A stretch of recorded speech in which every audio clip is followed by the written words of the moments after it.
Salut à tous et bienvenue dans le débrief. Cette semaine, on va parler de la liberté de la presse qui est, en ce moment, beaucoup remise en cause. Messieurs les journalistes, pourquoi faut-il que vous soyez... Tout commence récemment. Une journaliste, Ariane Lavrieux, est perquisitionnée avant d'être mise en garde à vue. Elle restera 40 heures en garde à vue. Ariane Lavrieux, elle a enquêté pour le média Disclose et complément d'enquête sur les ventes d'armes françaises, mais aussi et surtout sur les dérives des collaborations entre l'État français et l'État égyptien. Notre source nous a transmis des centaines de documents classés confidentiels défense qui mettent au jour les dérives criminelles d'une opération militaire secrète entre la France et l'Égypte. Au cœur de ces révélations, l'opération secrète Sirli, une mission de renseignement menée à bord de 7 avions par les militaires français au profit de l'armée égyptienne. Son objectif ? La lutte contre le terrorisme.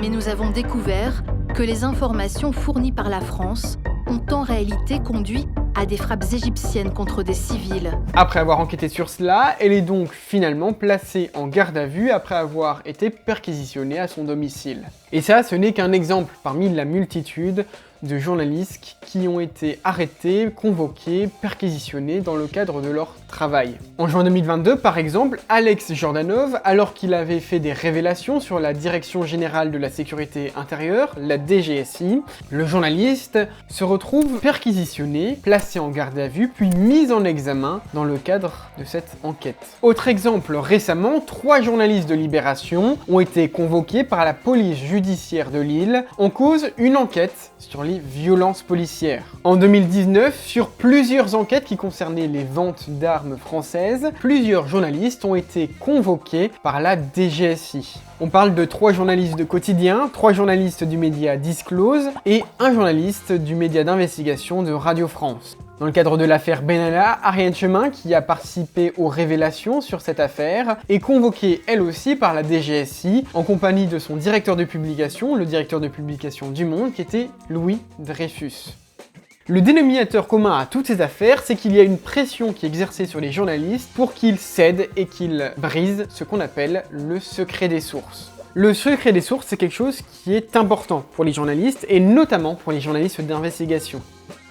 Le secret des sources, il est défini plusieurs fois dans la loi. D'abord dans le texte de 1881 qui définit les libertés de la presse, mais il est aussi rappelé dans une loi du 4 janvier 2010 qui dit la chose suivante. Il ne peut être porté atteinte directement ou indirectement au secret des sources que si un impératif prépondérant d'intérêt public le justifie et si les mesures envisagées sont strictement nécessaires et proportionnées au but légitime poursuivi. Cette atteinte ne peut en aucun cas consister en une obligation pour les journalistes de révéler ses sources. Malgré ces lois, certains tentent de faire céder le secret des sources pour obtenir les informations des journalistes. La DGSI et la DGSE sont particulièrement intéressés par certaines informations qu'obtiennent des journalistes dans leurs enquêtes, mais ils sont aussi parfois tentés de faire pression sur les journalistes, notamment quand les journalistes révèlent des affaires d'État importantes.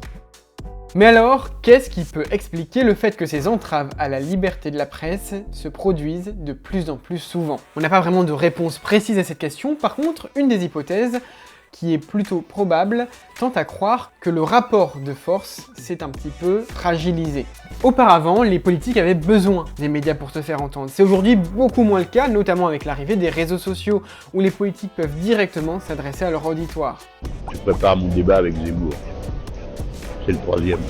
Alors attention, c'est comme à prendre avec des pincettes, parce que leur auditoire sur les réseaux sociaux, c'est pas forcément le même que celui qu'ils ont dans les médias. Mais il faut quand même prendre en considération une chose, c'est que les choses ont changé, et les médias sont moins indispensables qu'avant, et que ça a pu jouer quelque chose dans ce rapport de force entre journalistes et politiques. Faut aussi considérer que c'est une petite partie seulement des médias qui est aujourd'hui mise en danger, c'est la partie qui fait des investigations. Ça reste une partie minoritaire, et donc la plupart des médias qui ne font que retranscrire l'information, faire des interviews, sont en fait pas vraiment menacés. Si vous doutez du fait que les médias sont utiles et que surtout le travail d'investigation est utile, il faut quand même remettre en perspective les choses. Les enquêtes d'investigation ont permis de révéler beaucoup de scandales. On peut parler notamment des scandales financiers, les Panama Papers, les Paradise Papers, mais aussi des affaires d'État comme les affaires de Benalla et de Kohler, qui n'auraient pas pu voir le jour sans les travaux d'investigation de certains journalistes. De manière générale, partout en Europe, on constate des entraves aux libertés de la presse. En Hongrie, par exemple, le logiciel Pegasus a été utilisé pour espionner certains journalistes. En Grèce, c'est la même chose, des journalistes ont été espionnés avec, cette fois-ci, un autre logiciel espion. Les États-Unis ont une particularité, c'est qu'ils punissent généralement ceux qui font des révélations mais ne sont pas journalistes. Julian Assange en est un exemple. Mais alors, maintenant qu'on a dit tout ça, est-ce qu'il y a des solutions? Il y a quand même des choses qui se passent à ce niveau-là. On a par exemple le Media Freedom Act, qui est un projet européen qui émerge de la Commission européenne. L'idée ici, c'est d'avoir des garanties contre les atteintes illégitimes au secret des sources. Le seul problème, c'est que la version adoptée prévoit une exception pour la défense nationale, et que beaucoup d'affaires révélées par des journalistes dépendent de la défense nationale. En France, les états généraux de l'information ont commencé très récemment. On peut donc pour l'instant pas vraiment tirer de conclusion de tout cela, mais ce qu'on peut dire, c'est que ces états généraux, ils étaient voulus par Emmanuel Macron, c'était une de ses promesses de campagne, et qu'ils risquent de parler de beaucoup de sujets. Ils seront dirigés par le directeur de Reporters sans frontières. Selon un sondage, seulement 63% des Français estiment que l'indépendance de la presse ou de la liberté des journalistes est bien respectée en France.